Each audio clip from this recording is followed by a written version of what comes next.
Hello everyone, आज मैं आपको एक क्वेश्चन बता रही हूँ जो कि क्या है, टू फोर्सेस, दो फोर्स हैं। मान लो एक क्या हमारे पास F1 फोर्स है, कितना है 5 न्यूटन का। दूसरा क्या है F2 फोर्स है, वो भी कितना है 5 न्यूटन का। दोनों दो फोर्स है, दोनों फोर्स कितने बताएं 5 न्यूटन के बताएं।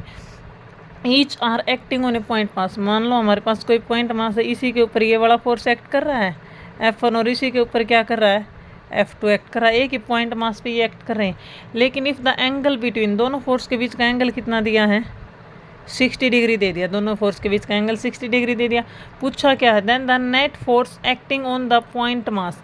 अब हम इस फोर्स निकालेंगे, इस पॉइंट पे फोर्स निकालेंगे तो हमें दो डायरेक्शन मिलेंगी। तो हम इस तरह के क्वेश्चन, मैंने एक पहले क्वेश्चन करवाया था उसमें बताया था क्या करते हैं, ऐसा कोई क्वेश्चन मिले तो उसमें ये F1 है हमारा, ये F2, तो हम क्या करते हैं एक रिजल्टेंट फोर्स निकालते हैं। FR बोल दो या F नेट बोल दो, रिजल्टेंट फोर्स। अब रिजल्टेंट फोर्स का हमारा फॉर्मूला क्या होता है, ये मैंने क्वेश्चन करवाया उसमें बताया भी था, F1 का स्क्वायर प्लस F2 का square plus 2 F1 F2 cos theta.